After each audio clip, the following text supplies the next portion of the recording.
ain't mine. Alright. So, how many of you guys have seen this video before? Yeah. Okay,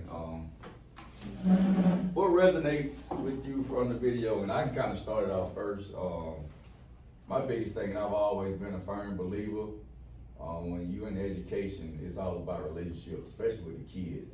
You gotta build those relationships, because once you build a relationship with kids, you can get them to do anything you want them to do.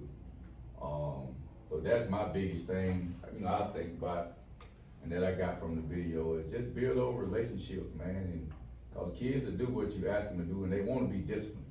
Kids want to be disciplined. So when you build that relationship, you get them to do what you want them to do, get them to work hard, whether it's in the school building, on the football field, or whatever. So that what kind of resonates with me from the video. Anybody else?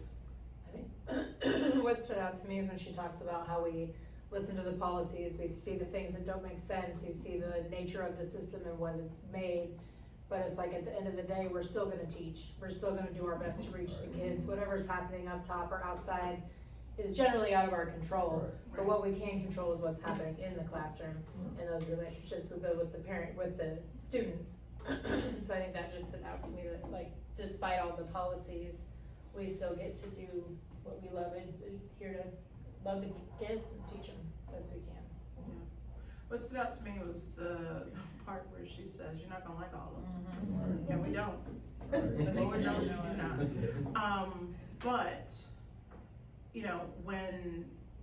when you find, just something to connect with a child, something to,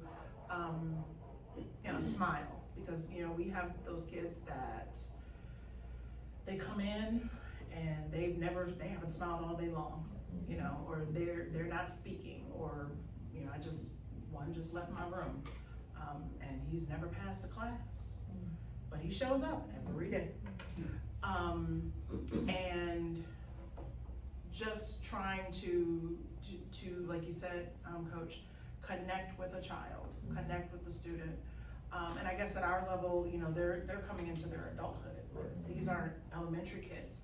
And so some of those connections are a little bit outside of or some of the things that we can connect with are outside of what we would typically see, like in a school setting. I've got a student who came to me the other day because she's trying to go into the military, but she's got a certain medical diagnosis, and she was terrified that medical diagnosis was gonna keep her out of the military. So we do a little Google search, show her how to research some stuff, and I'm like, hey, it's gonna be all right. And I think just that one little thing, she left with a smile. I've got her a little bit more hooked. Right.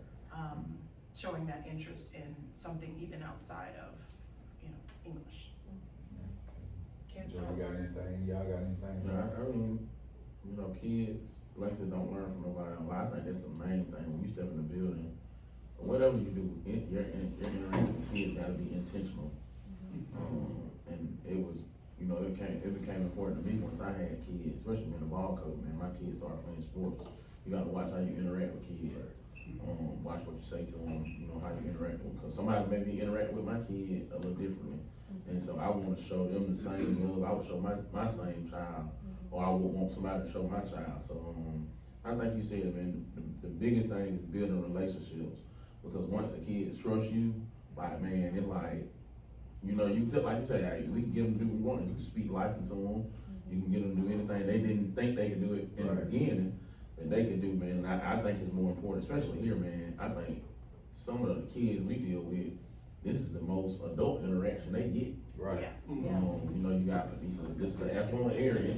Yeah. Parents are always working, and it's the same when you're working in other areas. In Lord, parents are always working. So this is you want to be intentional when you interact with your kids, because you want them to get a good, interaction, so where they can take along, like, man, this is how you respect people, this is how you talk to people, because I got treated like that before. So I think the interaction is very important, very important. The one thing I love about this video is the one that what resonates with me the most is the kid who got 20 questions, only got 2 right. And she literally highlighted the fact that you got 2 right, yeah, the other one was wrong, but you got 2 right. So we have something to build off of. Too many times now these days, and I've coached and taught in many different areas that, for one, kids are scared to be wrong. They hate to be wrong. And you got to show them it's okay that you're wrong and you're not perfect. Right. But this is how we can help you build off of that and not sitting there highlighting, man, you did terrible, you got all 18 wrong, but I find the strength out of it, especially like with our ESC kids. If you're in a meeting with me, I'm gonna ask you, I need you to tell me their strength and not just harp on their weakness. Cause we're here to build them, not sit there and turn into a bashing session, because that's sometimes what it's turned into, indirectly. You know, so that's one thing that resonated with me. I always try to find highlights. I think the thing that stood out for me was not so much all of what she said, it was the posture that she presented it from. First of all, she was very confident, she knows what she knows, but she understood that she has the ability to build or tear down a kid. And she used that knowledge about pouring into a kid, like she obviously loves what she does. We might not love it every day, but she's very connected to her purpose, and her ability to sway, build or tear down a kid, and she uses it in a powerful way. So aside from all the stuff that she said in relationship, you can't build a relationship if you are not sure of what you're doing and who you are. And that's what stood out to me, was how she presented who she was. Okay, I can move on to another question. How do you think our school does in ensuring every child has a champion? In all honesty, I don't know that we do. Certain groups of students have a much better chance of having that feeling. And no hate to anybody here at all. It's not ever personal. No hate, coaches. No hate, but it's our athletes. They get what they need. Our APIB students, like those are the students that are given those opportunities. The students that are not a part of those activities, the students that are lower, the students that hurt our numbers, are not given those opportunities. And that's not fair. Yeah, agreed. Although I do think that, like, as a department, you know, serving students with, you know, special education needs, we really do our best to bring them up. I think our kids know we are their champions. Yeah, but I don't think I think it's a culture. Yeah. And I think that when it's not pervasive, that they feel that too. and that's the thing, I feel like in our department, we're, not only are we fighting the elements from outside, like the kid whose mama didn't come home last night, or the kid who, you know, maybe doesn't come from an affluent family, who doesn't have, but we're also, The foster child. the foster children, right? But we're also, sometimes I feel like we're also fighting against our own administration. We're also fighting against, you know, we're fighting against gen ed teachers, we're fighting against admin, we're fighting because, you know, it's like we're trying to do what we're trying to do, like we understand our purpose, but sometimes it feels like we're the only ones who are in the fight to try to fulfill that purpose. We have such a high number of students with needs, identified and unidentified, to be truthful.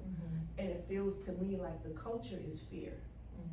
Doesn't look like that facing out, but it feels like the concern is we want the data to look a certain way, and I'm afraid if it doesn't, then I'm gonna manipulate this or move that or ignore the needs of students because I'm concerned about what the picture looks like, but not necessarily taking accountability for what that stance does to morale in the building for staff, and then how does that make it harder for us to actually do the job of lifting students, helping them to access the curriculum, or just move from one point to another point so they see growth. When everything is about just the numbers, and I always say this, we're always comparing apples to oranges and cantaloupes, like the data it's not cohesive. But if you're not all in on a holistic environment and meeting everybody, then we're doing a disservice. Like, I feel like we're here as teachers, as educators, we're here on the front line, baseline, whatever, with the kids. Like, our purpose is to serve these children the best that we can and do whatever our discipline is, do the best that we can. And I think in an ideal situation, the purpose of leadership from us to then add to APs, to principals, all the way up to superintendents, should all be to support those kids, Right. right? Like, everybody should have the same purpose. But I feel like once we get past us, maybe a little bit with APs, but then it's like, well, we have other things that we're worried about, That have and more purpose. that we're focused on, where your focus should be Not lip from service. you know, admin out there, should be, how am I helping my principals to be able to help the APs, to be able to help the teachers, so that they can best serve the kids. Right. And I don't think we do that because of all of those other factors that they have to worry about. Well, and even it comes down to expectations, especially in this county. The expectation, and we were just talking about this in math, is that everybody's gonna go to a four-year college. And if you're not on that path, we're really not doing anything for you. Like, at the end of the day, outside of the study skills, where we're working on transition and where we're working on what they're gonna do, if you're not on a four-year path, what are we doing for those kids? Because all we're pushing is competitive advantage college, university. And the kids pick up on that. So the ones that aren't going to college and that know that, they feel like they They pick don't up on have that. another way to go. Right, right. Like they're left out or left behind. I think one thing that bothers me the most in doing this, I feel like people that wear suits now forgot that they were once teachers. Right. And they get so data driven and so number driven, it's hard to be a champion to a kid when you're just a number.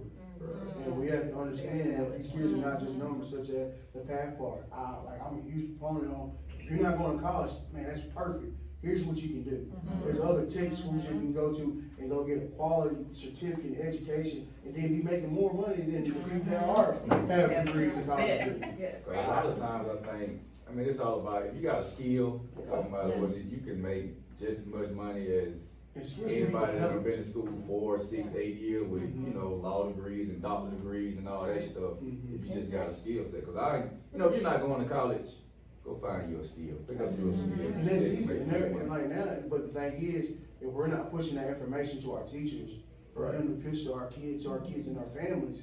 Like, I remember at reading last year, I helped a kid who was down and out, senior year, did not know what he was gonna do. Now the kid's going to electrical school, he's an apprenticeship, and he's getting paid to go learn electricity. Now you talking about sending up a kid for a career who's gonna make 6 figures within the next 5 to 6 years, and is gonna build something for his family. But I think Better the than school being in system- debt for 4 years This of college. Well, when I first got here, we had automotive. That whole side of the 400 on the back end, you can take your car and get an oil change by a student. Yeah. Like, I think, I was gonna say, I think the school system is really